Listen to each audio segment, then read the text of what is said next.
the goddamn button. Push the goddamn button. You heard what she said. Yep, what's up my fellow sinners, it's your boy Morningstar here. Back again once again, and today, back here with another deck profile. My bad for not posting any Yu-Gi-Oh related content for the past week or two.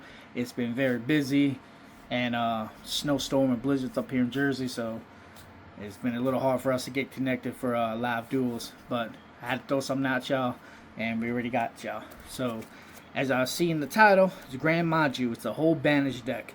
This deck, especially in Go format, it's very strategy based. Like, you gotta plan ahead on how things are gonna roll. You gotta know when to play certain cards at every time, especially dealing with like all the crazier decks. But it does catch people off guard when you get all the combos right.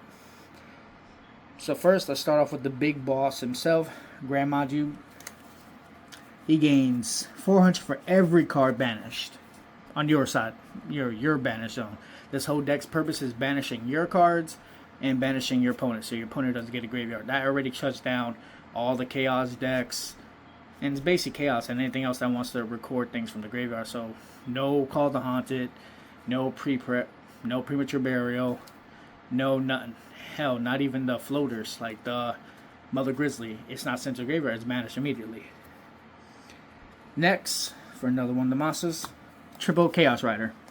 He's the way you get all your spell cards out your graveyard. Once per turn, you can banish up to 2 spell cards from your graveyard and your GY. He gains 300 for each one. He gains 300 for each one till the end of your opponent's turn. So he becomes a 2K booty until the end of your opponent's turn.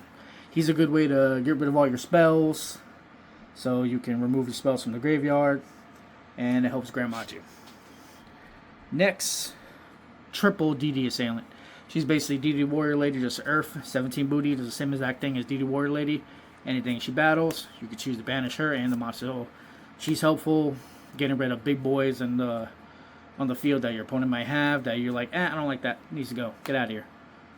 And she's a threat. Now, as I said, for the monster, you got your spell removal, your monster removal, and your big booty, who's your boss. And now, what about your monster's graveyard? You already know the only other choice, Maju, the Soul Eater. Basically the same thing as Chaos Rider. He gains 300 for every monster you banish, and you can banish up to 3. So he can become 25. It's pretty decent big boy, you know. He actually no, it's 26 if I'm not mistaken. Wait, 19, 20. No, yeah, it becomes 25. My math head. And yeah, he's your way to get your monster out of the graveyard. There's other spells in here, like Soul Release is your biggest key card to get rid of everything from your graveyard. And also, if your opponent got something in the graveyard that you know they're going to probably use, get rid of it immediately. And now, since we don't have Macrocosmos or Dimensional Fissure, which are usually the best cards for banishing decks, we have to go back to the old school way, Banisher of Light. He's our big booty that we overset. Problem is, if we set him, he does get knocked a couple times, but it's either they hit him or they knock him. And you rarely ever normal summon him in attack unless you see a perfect combo. Basically, simple fact, our cards in the graveyard, our cards sent to the graveyard banished. That's it. He's just a 2K booty. You just sit there and he helps your opponent. He helps you mostly, and then fucks with your opponent so your opponent doesn't have a graveyard. Next for the one-ofs, obviously DD Warrior Lady. We already know what she does. Another get rid of monsters, Exile Force. I do run the one Sangan because there are times when I don't have, especially Banisher of Light. That's really the only issue. If I have Banisher of Light on the field, I can't use the Sangan because obviously he's not going to get his effect. And he's just there to help me search for the Gren Maju. He actually search everything in here except DD Warrior Lady and Maju. And then my personal tech, Cyberjar. Board wipe. But there's also other cards in here that board wipes as well. It's just another good way to spam out the monsters, give me a refresh of hand, and also gets rid of the field. Gets rid of my opponent's field so I don't have to deal with something that's chaotic. Just want to take a quick screenshot. That's all the monsters. I call this, I don't know, it's just Gren Maju. It was really Gren Maju Turbo, I guess. That's the best way to put it.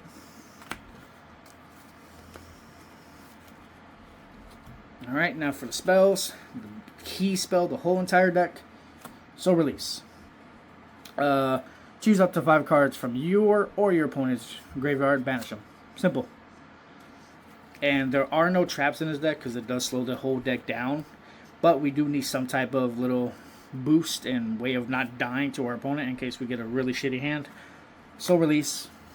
Anytime a card is banished, you gain 500 life points. It's not really defensive, but it's to make sure you stay alive so you don't die. And now for my personal favorite board wiper of the deck, Chaos End. Literally simple, and one of these old school cards. If you have exactly 7 or more cards in your banish zone, destroy all monsters on the field. Simple. All the monsters on the field is gone. It's basically a board wiper. As long as you have 7 or more cards banished, which is not easy, which is not hard at all.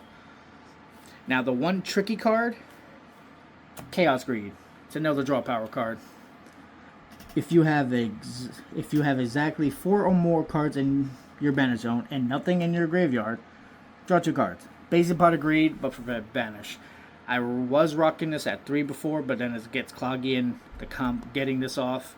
Like if I use Soul Release to banish my graveyard, problem is I then have a Soul Release sitting there in the graveyard, so you kind of like have to play this smart. That's why you have Chaos Rider to get rid of this. Or unless I have Banisher of Light on the field and I know there's nothing in my graveyard after I do this, then you know it's a free draw power.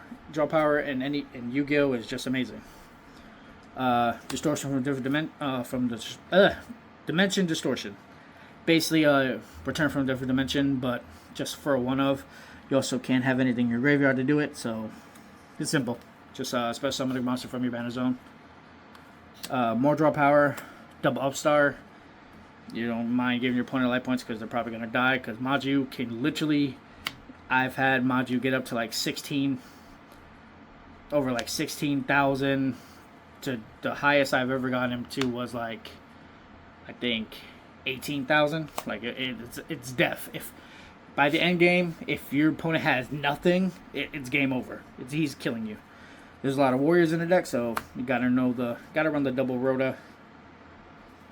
And of course, for more banishing annoyance of our opponent, Nova Men of Extraction. You know the word.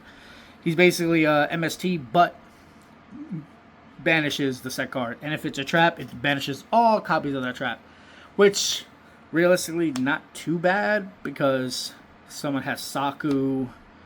If it's the one of, like any of the one ofs, it's not really that big of a deal. But mostly for Saku, Judgment. Most people play Judgment, so not Judgment. Solemn Judgment. So that get rid of all the other copies. It's basically a knock, but for spells and traps. And then obviously one knock. Then you got the one ofs, MSD. I do run Premature Bear at 1 because there are times when I do have a monster in the graveyard and I do have the opportunity to use it, I would use it. And it's not that bad of losing life points because I'm getting it consistently. Snatch, Pot, Graceful. Personal last card for the 40, Card Destruction. Obviously in a perfect world, I have Banisher of Light on the field and Card Destruction. Usually I play everything and then I'll use it. So it's just a good way to get your opponent's hand out. Literally get rid of their whole starting hand. You could run Delinquent Duo over Card Destruction, which again is your preference. I could go with Card Destruction because it's free. I don't lose life points and it gets rid of my whole high hand, but it gives the opponent a new hand. It's a dealer's choice. But I have fun with this deck. It's a real fun deck. It combo heavy-ish. I would say playing it wise is maybe like a 6 to like actually know what you're doing before you do it. And win ratio, it definitely could get there if you're just not fighting a very heavy aggressive deck. It needs a little bit of time to set up, but once you get set up, you're good. Your opponent's gone. But yeah, that's basically the deck profile. I'll keep you posted for any new content I plan on doing. And yeah, catch you later. Be breezy, feed the needy. Peace.